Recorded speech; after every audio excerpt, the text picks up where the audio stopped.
이 시간에는 옥하는 목사님 다락방 교재죠. 마가복음 2권 47강입니다. 주의하라 깨어있으라 라는 제목을 가지고 마가복음 13장 14절부터 37절까지 말씀을 함께 살펴보았으면 좋겠습니다. 먼저 마음의 문을 열면 같이 한번 읽어볼까요?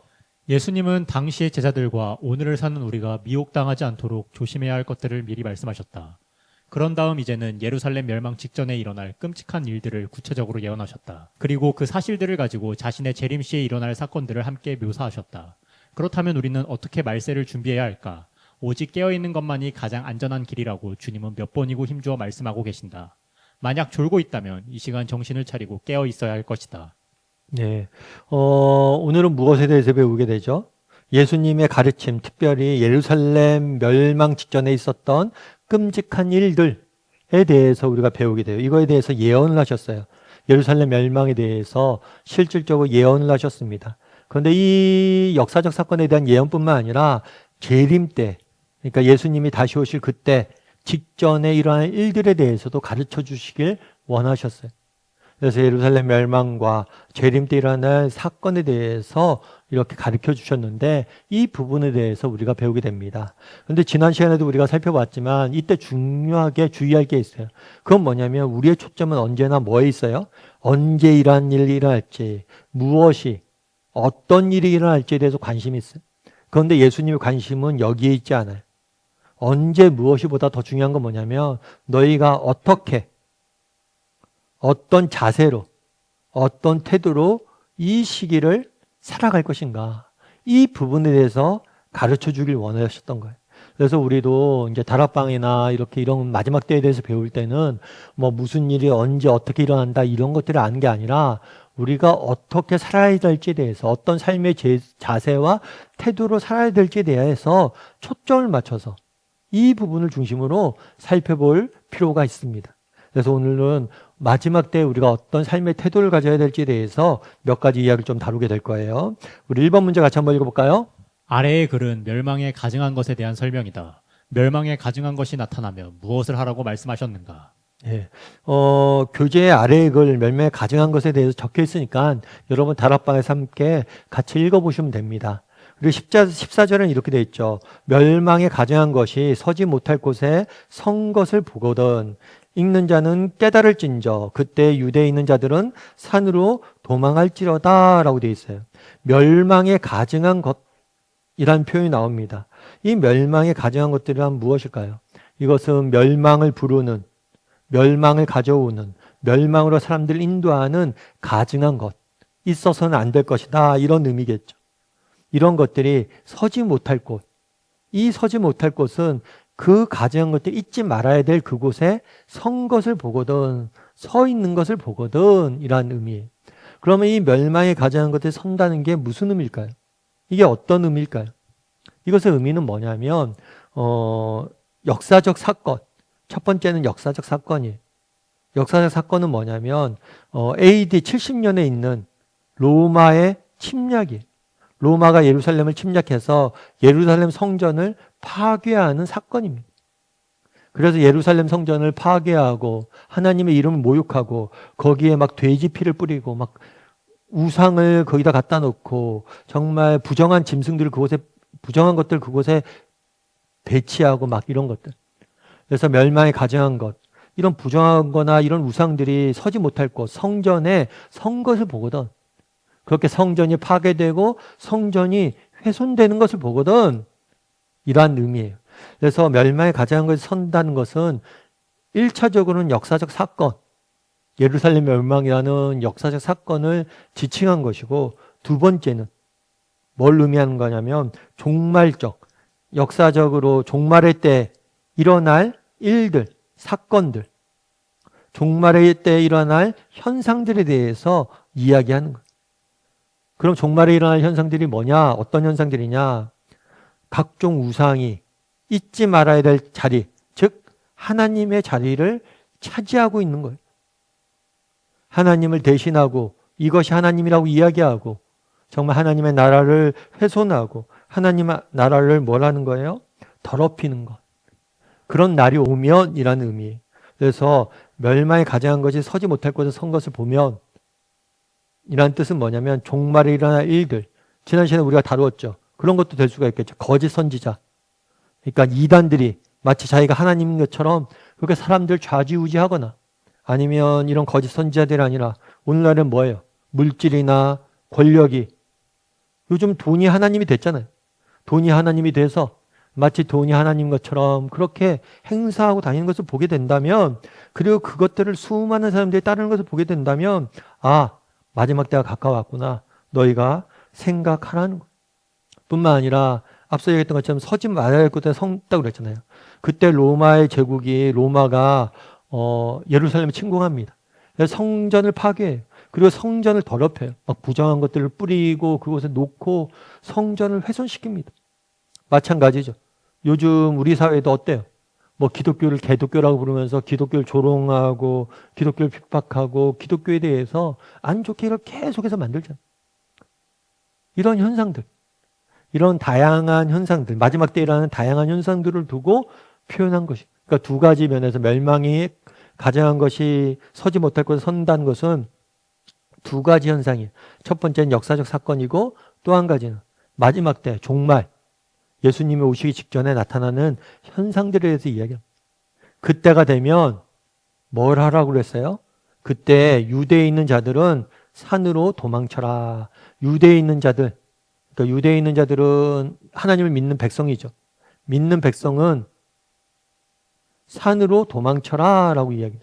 그래서 이 산으로 도망치라는 것은 물리적으로, 그러니까 물리적으로 역사적 사건, 그러니까 유대 예루살렘에 로마가 침공해 왔을 때 그때는 정말 그 침략군을 피해서 도망가라는 의미예요. 그런데 말세에는 뭐냐면 산으로 도망가라는 것은 뭐냐면 그만큼 거리적으로 육체적인 물리적인 거리가 아니라 정말 그곳으로부터 멀어져라. 가까이 하지 마라. 이런 잘못된 악한 것들과 가까이 하지 말라. 이런 의미가 되는 거예요. 그래서 이 멸망에 가증한 것이 선다는 것은 역사적 사건과 종말의 일이에요. 그래서 역사적 사건일 때는 산으로 도망가라는 것은 이런 침략들을 피해서 진짜 도망가라는 것이고 마지막 때에는 뭐냐면 이런 잘못된 세상의 가르침들, 잘못된 세상의 것들로부터 뭐예요? 멀어지라는 거예요. 가까이 지내지 말라는 거죠. 2번 문제 같이 한번 읽어볼까요? 그때는 하나님의 백성들이 큰 핍박을 당하는 대환란의 기간이라 할 수 있다. 이때 우리가 마음을 빼앗기지 않도록 주의해야 할 것은 무엇인가? 너희가 조심해라. 너희가 뭐라고 하냐면 예수님께서 너희가 피해라 라고 이야기를 합니다. 피하라고 한 다음에 15절과 16절은 이렇게 이야기해요.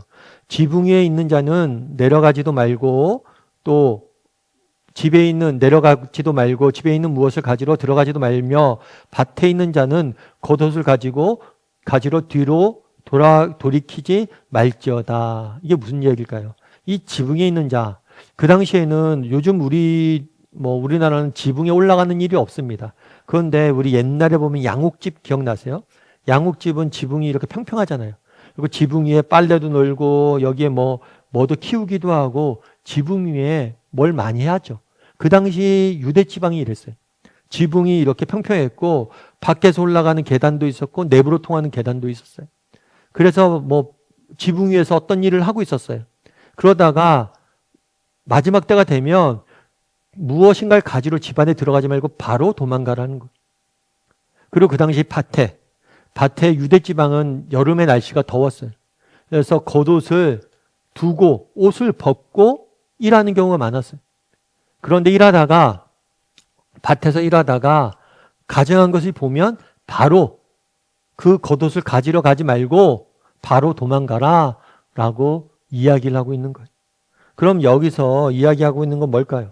이것은 뭐냐면 이런 상황들을 통해서 주고자 했던 메시지는 실제로 지붕 위에 있다가 집안에 뭘 가지러 가지 마라 이런 의미가 아니라 뭐라는 거예요? 그만큼 긴급성을 의미한 거예요. 긴급성. 그렇게 긴급성.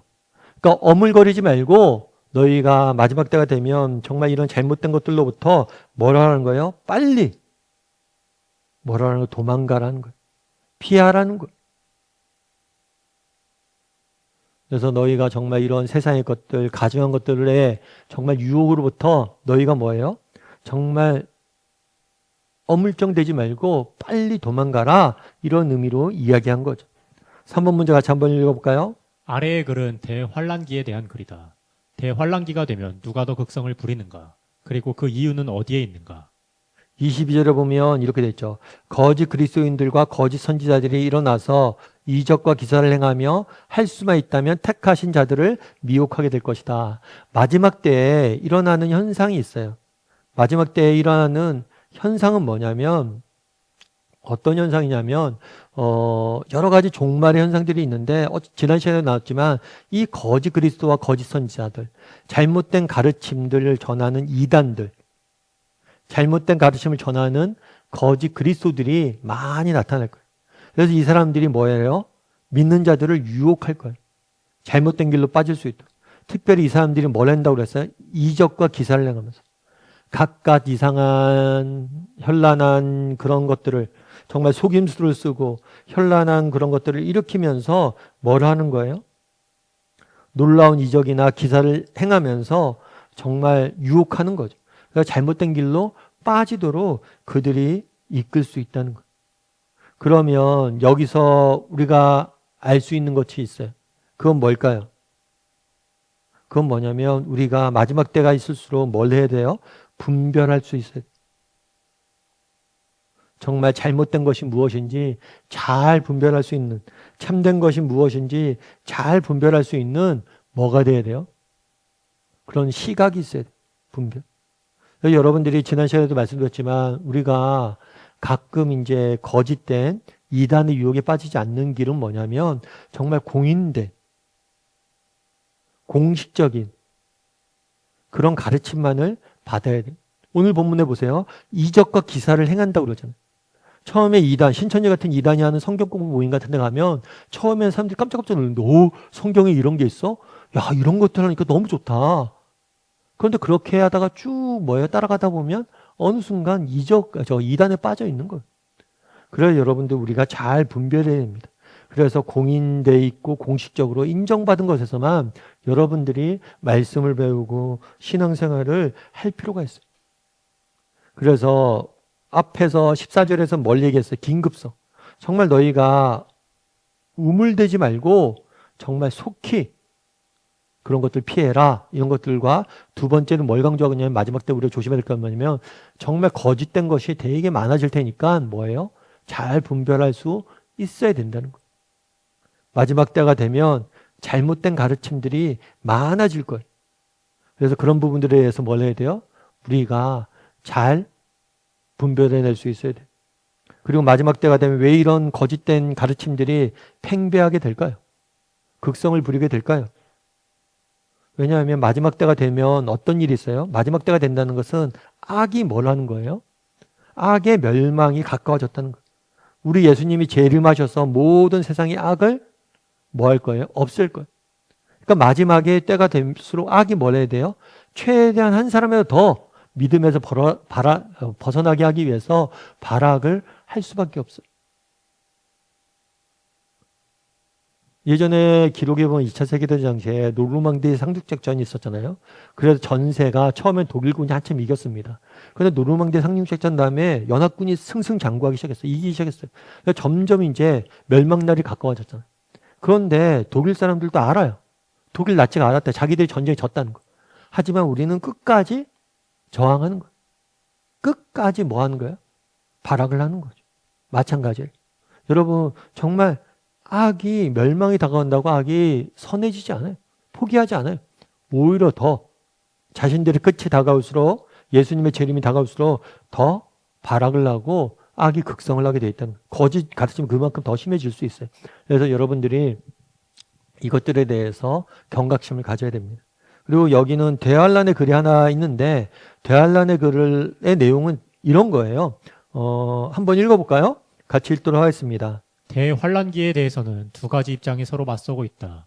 교회는 대환란 전에 휴거를 당한다는 학설이 있는가 하면 대환란을 다 치르고 휴거를 한다는 학설이 있다. 우리는 어느 편의 것이 정확한지를 성급하게 말하지 않는 것이 좋다. 두 학설이 전부 다 성경에 근거를 둔 매우 타당한 요소를 가지고 있기 때문이다. 그러나 양편 모두 아직은 다 풀지 못하고 있는 난제들을 안고 씨름하고 있다는 점을 기억할 필요가 있다. 놀랍게도 말세와 재림 시에 일어날 사건에 대해서는 누구도 자기만이 완전하게 깨달았다는 거만을 떨지 못하도록 하나님께서 난해한 문제들을 그대로 남겨두신 것을 볼 수 있다. 예. 이게 뭐냐면, 예수님의 재림이 있잖아요. 예수님이 재림을 하십니다. 그런 다음에 모든 것을 심판하시고 새로운 새하늘과 새 땅을 만드실 거예요. 근데 이 재림 전에 대환란이 있어요. 대환란기가 있을 것이다 라고 이야기를 했어요. 근데 이 대환란기가 그럼 언제냐? 이 부분에 대해서 논쟁이 굉장히 많습니다. 그리고 또 한 가지는 뭐냐면 이 대환란기 때 그럼 믿는 자는 어떻게 될 것이냐 했을 때 대환란기 전에 휴거가 일어나서 믿는 자들은 다 하늘에 올라간다. 그리고 대환란기를 거치면서 마지막으로 남아있는 믿지 않았던 자들 중에서 믿는 자들을 선택한다. 뭐 이렇게 보는 관점도 있고 아니면 대환란기가 지난 다음에 휴거가 일어난다. 이렇게 보는 사람들도 있어요. 근데 사실은 뭐 그러면 어떤 게 더 맞냐? 대환란기는 언제 일어나는 거냐? 이런 부분들이 있는데 앞서 서두에서 얘기했던 것처럼 예수님께서 재림과 관련돼서 가르침을 주셨는데 초점은 이런 것에 있잖아요. 재환란기가 언제 일어나고 대환란기가 무엇이고 이런 거에 휴거가 언제 일어나고 이런 거에 있지 않아요. 이 시기를 살아가는 태도에 있어요. 분명 우리가 대환란기를 경험할지 안 할지 모릅니다.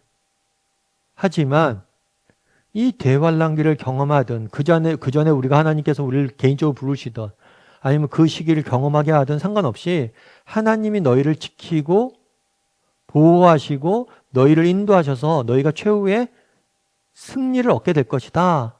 이 사실을 믿고 너희가 인내하라 라는 의미에서 너희가 어려움이 있을 때도 인내하라 라는 의미에서 주셨다는 거예요. 그래서 우리가 어떤 태도와 자세로 살아갈지에 대해서 우리가 초점을 맞춰야지 이 대환란기나 이런 재림이나 이런 여러 가지 현상들에 너무 초점을 맞추면 안 된다는 거예요. 그걸 기록할 필요가 있어요. 이거는 뭐 재림도 마찬가지지만 개인적인 죽음도 마찬가지죠. 여러분 개인적인 죽음을 위해서도 여러분 기도해야 됩니다. 사실 우리가 죽음 이후는 두렵지 않아요. 뭐 믿는 사람 죽음 이후에 두려울 게 뭐가 있어요? 그런데 뭐가 두려운 거예요? 죽어가는 과정이 두려울 수 있고 내게 남겨진 사명들이 두려운 거죠. 예를 들어서 죽어가는 과정 속에서 너무나 어렵고 힘들게 고통받으면 죽으면 정말 너무 어려운 거잖아요. 그리고 또 남겨진 가족들이 있죠.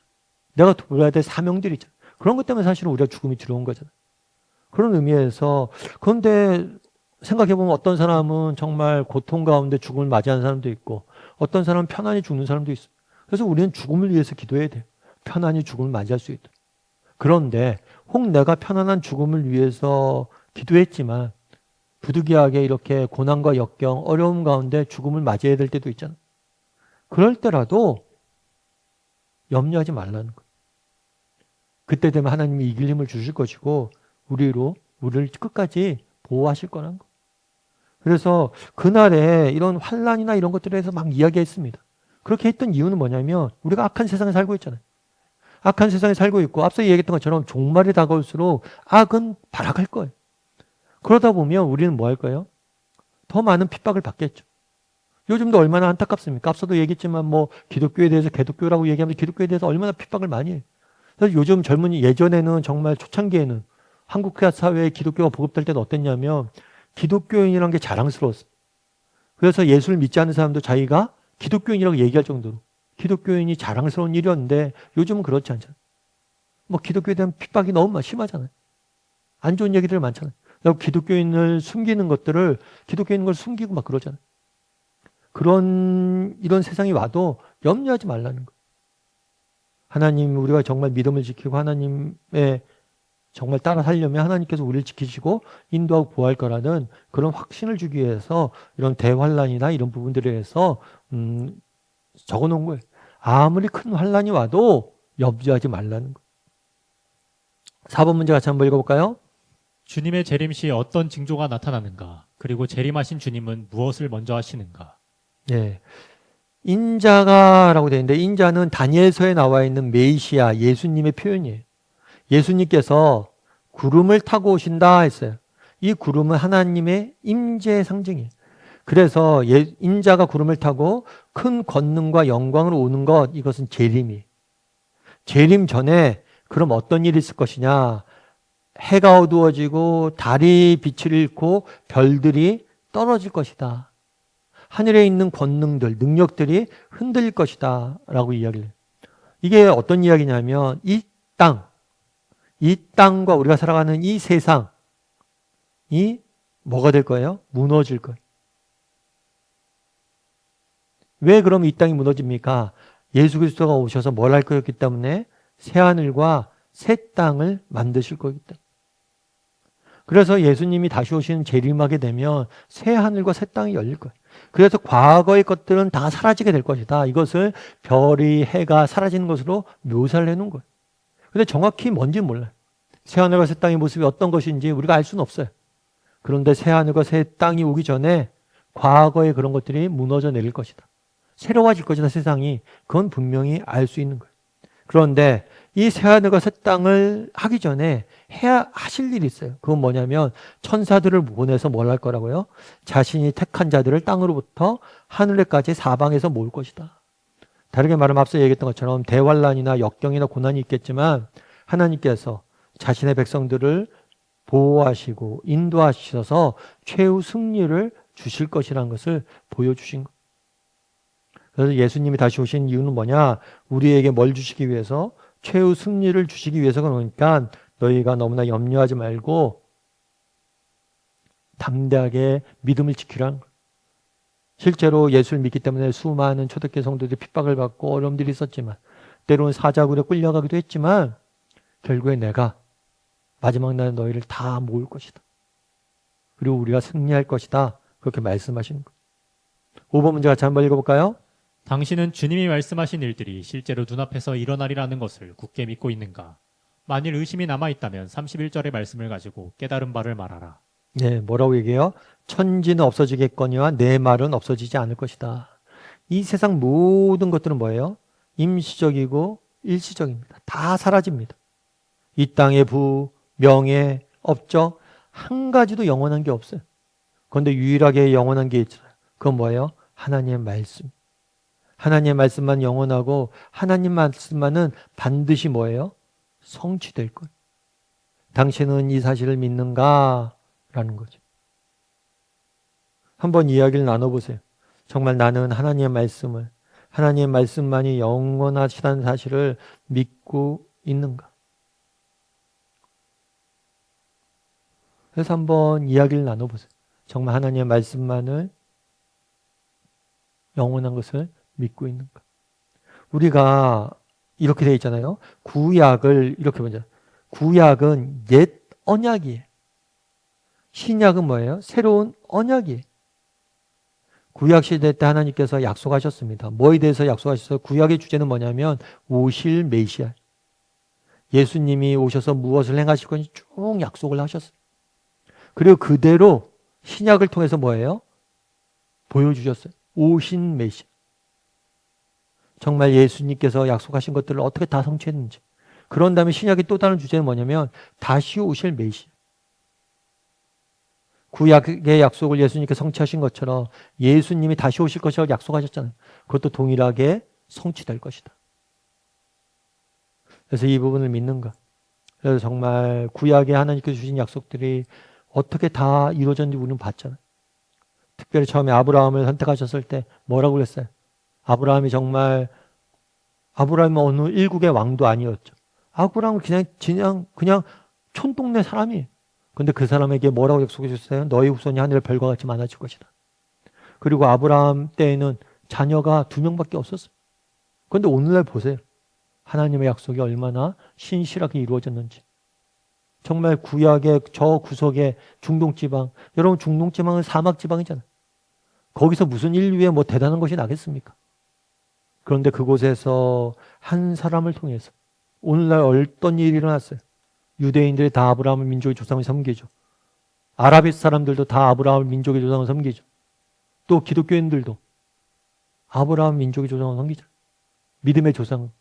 정말 전 인류의 3분의 1 이상이 아브라함을 조상을 섬기는 후손이라고 이야기하는 거예요. 정말 하늘의 별처럼 많아졌죠. 여러분, 하나님께서는 당신의 약속을 반드시 지키는 분이세요. 한번 이야기를 나눠보세요. 나는 믿는가? 하나님의 약속은 반드시 이루어지는 분이심을 믿는가? 6번 문제 같이 한번 읽어볼까요? 무화과 나무 비유는 재림이 가까워지면 반드시 그것을 알아볼 수 있는 징조들이 있을 것을 가르치고 있다. 당신은 지금 예수님의 재림이 매우 가까웠다고 보는가? 그렇다면 실제적인 징조가 있어야 할 것이다. 한두 가지만 말해보라. 무화과 나무의 비유를 배우라라고 이야기합니다. 뭘 배우라고 하냐면 그 가지가 연해지고 잎사귀를 내면 여름이 가까운 줄을 아나니. 사실 무화과 나무를 뭐 제가 직접 키워보진 않았습니다. 그런데 이렇게 책이나 이런 데 보면 무화과 나무가 여름에 이제 지나서 이제 열매를 맺어야 되잖아요. 그러면 이 여름에 지나고 이제 가을에 열매 맺으려면 가지가 연해지고 잎사귀가 나기 시작한다. 나무에서. 그러면 여름이 가까워졌다는 것을 아는 거죠. 우리도 뭐 우리 시대의 비유로 하면 그런 거였죠. 여러분 개나리가 피면 뭔지 알아요? 개나리가 피면 뭐가 된 줄 알아요? 봄이 됐구나.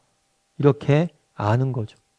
그런 것처럼 정말 우리가 자연의 현상들을 보고 계절이 왔음을 아는 것처럼 마지막 때에도 이와 같이 인자가 가까워지면 다양한 뭐예요? 현상들이 나타날 것이다. 라고 이야기를 한 거예요. 그래서 이런 현상들이 나타나면 마지막 때가 재림이 가까워졌다는 것을 너희가 알라 라고 말하는 거죠. 그러면 당신은 어떤가? 지금 예수님의 재림이 가까웠다고 보는가? 여러분들은 어떠세요? 재림이 가까워진 것 같으세요? 재림이 가까운 것 같으세요? 그렇다면 실제적인 징조가 있어야 할 것이다. 한두 가지를 얘기해봐라. 여러분들은 재림이 가까웠다고, 예수님이 가까웠다고 보는지 안 보는지 한번 이야기를 좀 나눠보면 좋을 것 같아요. 예수님이 그랬잖아요. 다시 오실 것이라고 약속했잖아요. 그래서 어떤 사람이 그러더라고요. 목사님 2000년이 지나도 안 왔는데 진짜 오실까요? 여러분 2000년 동안 안 왔으니까 지금 이제 올 확률이 커진 거예요? 줄은 거예요? 2000년 전보다는 커진 거죠, 확률이. 재림하는 날은 정해져 있을 거 아니에요. 그런데 정말 우리가 뭐예요? 그 날에 더 지금 가까워지고 있는 거잖아요. 여러분 2000년 동안 안 왔으면 이제 더 뭐예요? 올 날이 가까워진 거죠. 여러분 재림의 시기가 가까워졌다고 보는가? 여러분 재림의 시기는 가까워졌습니다. 얼만큼 가까워졌어요? 어제보다 가까워졌습니다. 어제보다 오늘이 더 가까워졌어요. 뭐 언제 재림이 날지 그건 잘 모르겠어요. 근데 분명한 건 뭐냐면 어제보다 오늘 뭐예요? 재림은 가까워졌어요. 그리고 우리는 재림을 향해서 나아가고 있는 것. 그걸 여러분들이 기억을 해야 돼요. 우리 주님이 다시 오실 날이 머지 않았습니다. 곧 주님이 오실 거예요. 여러분 이 사실 기억해야 돼요. 그래서 한번 이야기를 나눠보세요. 재림이 가까워졌다고 보는지, 멀었다고 보는지. 재림은 늘 가까이 있습니다. 7번 문제 같이 한번 읽어볼까요? 하나님이 마지막까지 비밀의 베일을 가려놓기로 하신 것 한 가지는 무엇인가? 그러나 그날과 그때는 아무도 모르나니 하늘의 천사들도 모르고 아들도 모르고 아버지만 아느니라. 예수님도 모른대. 하늘의 영적인 존재들도 모른대. 오직 아버지만 안다라고 이야기합니다. 그리고 이거는 권위의 문제이기도 해요. 실제로 인지의 문제라기보다는 권위의 문제이기도 합니다. 예수님은 어쩌면 마지막 날이 언제인지 아셨을지 몰라요. 하지만 모른다고 이야기한 것은 오직 하나님만이 그날을 정했고 그날을 하나님만이 선포할 수 있기 때문에 권위의 문제로 하나님만이 아는 비밀로 남겨두기 위해서 그렇게 이야기한 것일지 모르죠. 그래서 마지막 때와 마지막 날은 뭐라고요? 아무도 몰라요. 아무한테도 알려주지 않아요. 어떤 하늘의 영적인 존재에도 알려주지 않았어요. 오직 누구만이? 하나님만이 아신다라고 이야기합니다. 그러면 왜 알려주시지 않을까요? 왜 알려주시지 않았을까요? 여러분, 우리에게 우리의 유익을 위해서 그런 거예요. 여러분, 우리 가끔 그런 생각이 있어요. 마지막 때를 알면 좋겠다. 그런데 여러분 정말 마지막 때를 알면 좋을까요? 여러분이 죽는 날을 알면 좋을 것 같으세요? 야, 양 목사, 너 10년 뒤에 죽어. 그 사실 하나님이 오늘 나에게 알려주신다면 어땠을까요? 기쁠까요? 별로 안 기쁠 것 같아요. 야, 10년 뒤에 죽는데 어떡하지? 염려하느라고 먼저 죽을지도 모르는 것 같아요. 아니면 정말 마지막 때를 알면 이것들을 염려하고 두려워하고 걱정하다가 인생을 낭비할 수도 있고, 아니면 어떻게 할 것을 멀었구나 하고 이 땅의 것들을 즐기다가 인생을 낭비할 수도 있고. 여러분, 우리가 우리의 인생을 낭비하지 않도록 하기 위해서 뭐 한 거예요? 안 알려주신 거예요. 오히려 예수님께서 알려준 건 뭐예요? 언제든지 내일이라도 올 수 있다. 특별히 그날이 가까워왔다. 가까이 있다. 이 사실을 너희가 기억하라는 거예요. 여기에 초점이 있는 거예요. 8번 문제 같이 한번 읽어볼까요? 당신은 재림의 정확한 때를 가르치는 사람의 미혹을 받은 일이 있는가? 있다면 이야기해보라. 그리고 이렇게 가르치는 거짓 선지자들을 당신은 어떻게 생각하는가? 예, 이런 미혹을 받은 일이 있는지 한번 있으면 이야기를 해보세요. 근데 사실은 지난번에 얘기했지만 시한부 종말론이 우리나라에 한참 유행했던 적이 있죠. 근데 사실은 지금은 시한부 종말론이 많이 사라지긴 했지만 여전히 이런 종말에 대한 잘못된 가르침을 가지고, 지난번에도 말씀해 14만 4천이나 이런 것들을 가지고 숫자를 가지고 뭐 잘못된 가르침을 가지고 유혹하는 경우들이 있으니까 그런 부분들에서 혹시라도 뭐 나눌 이야기들이 있으면 나눠보면 좋을 것 같아요. 우리 9번 문제 같이 한번 읽어볼까요? 말세를 기다리는 우리에게 경각심을 주시기 위해 예수님이 반복해서 말씀하신 것은 무엇인가? 뭐예요? 주의하라, 깨어있으라. 그러므로 깨어있으라, 깨어있으라. 마지막 때를 비밀로 해놨잖아요. 그런데 정말 비밀로 해놓은 이유는 뭐예요? 언제든지 올 수 있다. 그리고 곧 오신다. 이렇게 강조하고 있어요. 왜 강조가 있냐? 항상 영적으로 뭐예요? 깨어 있도록 하기 위해서. 그래서 여러분, 우리가 항상 영적으로 깨어 있어야 돼요. 언제든지 주님이 올 수 있다는 사실을 기억하고 언제든지 주님을 맞이할 준비가 되어 있어야 돼요. 그럼 여러분 한번 물어볼 수 있겠죠. 여러분들은 정말 주님을 맞이할 준비가 되어 있습니까? 오늘 밤이라도 예수 그리스도를 맞이할 준비가 되어 있냐는 거예요. 안 돼요, 안 돼요. 예수님 오늘 오시면 안 돼요. 제가 해야 될 일이 많습니다. 아직 그리고 주님 맞이할 준비가 안 됐어요. 이렇게 얘기할 건지, 아니면 정말 내가 오늘 밤에 와도 저는 괜찮습니다. 주님 마라나타 주여 속히 오시옵소서라고 고백할 수 있는지. 여러분, 영적으로 정말 준비가 되어 있는지, 우리가 영적으로 준비가 되어 있는가 한번 자문해봐야 돼. 깨어 있어야 돼. 깨어 있어. 깨어 있다는 건 뭐예요? 맞이할 준비가 되어 있는 거예요. 정말 영적으로 예수님을 오늘 저녁에 와도 나는 맞이할 준비가 되어 있는지 한번 물어보세요. 현대사회의 가장 나타나는 특징 중에 하나는 뭐냐면 죽음을 잊게 만든다는 거예요. 죽음에 대해 생각하지 않게 만든다는 거예요. 그렇죠. 예전에는 죽음이 굉장히 우리 주변에 가까이 있었던 것 같아요. 저 어렸을 때만 해도 제 친구들 중에서도 죽은 아이가 있었고, 또 할머니나 주변 친구들의 죽음에 대해서 장례식장도 많이 가고 그랬어요. 근데 요즘은 그렇지 않죠. 주변에 친구들도 없어지고 개인화되면서 정말 장례식장 갈 일이 점점 줄어요. 그리고 병문안 갈 일도 요즘 없잖아요. 그러니까 점점 죽음을 멀리하면서 마지막 때를 잊고 현재에만 집중하게 만들고 있어요. 그런데 우리가 이 땅을 살면서 늘 기억해야 될 게 뭐냐면 오히려 마지막 때, 이 땅의 삶이 영원하지 않음을 기억하고 마지막 때를 정말 오늘 밤에도 우리 주님이 오실 수 있다는 사실을 기억하고 깨어 있어야 돼요. 주님을 맞이할 준비가 되어 있어야 된다는 거예요. 그래서 내 신앙이 정말 믿음의 고백은 구원의 확신이 있는지, 정말 믿음은 제대로 고백하고 있는지, 정말 하나님을 사랑하고 정말 하나님 따라 살려고 노력한 사람인지, 깨어있는지 늘 점검을 해봐야 돼. 그래서 한번 점검을 해봐야 돼. 나는 오늘 밤이라도 우리 주님을 맞이할 준비가 되어 있는 사람인가. 10번 문제 같이 한번 읽어볼까요? 36절에 주인이 올 때 잔다는 것은 무슨 의미인가? 재림을 기다리는 우리는 어떻게 살아야 하는가? 예, 잔다는 건 무슨 의미예요? 영적인 나태함.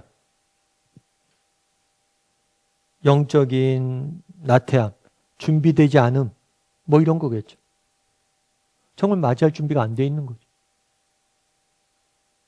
그래서 특별히 누가 보면 뭐라고 그래요? 스스로 조심하라. 그렇지 않으면 방탕함과 술 취함과 생활의 염려로 마음이 둔하여지고 뜻밖의 그날이 덕과 같이 너희에게 임할 것이다. 그러니까 뭐냐면 이 방탕함과 술 취함, 생활의 염려, 재밌어요. 이건 하나인데 두 가지 모습이.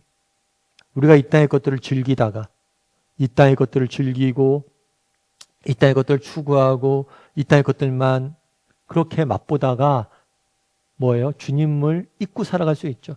또 반대로 이 땅의 것들을 즐기는 게 아니라 이 땅의 것들로 인해서 이 땅의 것들이 없음으로 인해서 염려하고 불안해하고 그러다가 둘 다 이 땅의 것들을 즐기거나 이 땅의 것들을 염려하거나 불안해에 떨다가 뭘 하는 거예요? 주님 오실 것을 잊고 영적 준비가 되지 않고 살아가는 경우들이 많다는 거죠. 그래서 우리가 한번 점검해 봐야 돼요. 여러분 혹시라도 우리는 정말 이 땅의 것들만 즐기며 방탕함이나 술취함에 빠져 있지 않는가? 아니면 정말 세상의 염려나 불안에 사로잡혀서 정말 하루하루 살아가느라고 정말 주님 맞을 준비가 안 돼 있진 않은가? 영적으로 깨어있지 못하고 있진 않은가? 그래서 여러분 우리가 영적으로 정말 우리의 영을 나태하게 만드는 것, 우리의 영혼을 잠자게 만드는 것. 여러분 그렇겠죠? 여러분 생각해 보세요. 세상 예를 들어 세상 방탕함, 어떤 사람이 골프를 좋아한다고 생각해 보세요. 골프를 좋아하면 저희도 그랬잖아요. 예전에 대학교 다닐 때는 당구를 쳤는데 당구 치다 보면 집에 오면 천정 보면 당구 다이 보이고 그것만 생각하잖아요. 마찬가지로 세상에 돈 버는 일들, 세상의 것들 즐기는 일들, 주식 차트 또 눈만 뜨면 코인 이런 것들 쭉 보도 세상에 부를 쌓고 부를 추구하다가 온통 머릿속에 그런 것만 있는 거죠. 유튜브를 봐도 그런 것을 보고 계속해서 그런 것 빠져 있으면 정말 하나님의 뜻이 머리에 들어갈 공간이 없잖아요. 내 인생을 통한 하나님이 원하시는 게 뭘까? 오늘 뭘 하시길 원하실까? 이런 것들 전혀 없다가 세상 속에도 몰려 살다가 그거죠. 혹시라도 그러고 있지 않은지. 정말 주일날 오기 전에 정말 예배 드리기 직전까지 세상 분주하게 살다가 딱 왔다가 예배 드리면 바로 또 세상 분주한 일을 또 사로잡혀 살아가고 있지 않은지. 우리가 정말 영적으로 깨어있는지 나태해져 있지는 않은지 한번 점검해 볼 필요가 있는 거예요. 그래서 한번 이야기를 나눠보세요. 정말 우리에게 이런 모습은 없는지. 삶의 열매 거두며 같이 한번 읽어볼까요? 오늘 말씀을 배우면서 당신은 재림을 기다리는 자로서 마음의 가책을 받는 것이 없는가? 있으면 솔직하게 털어놓고 함께 기도하자. 예, 한번 같이 이야기를 좀 나눠보면 좋을 것 같습니다.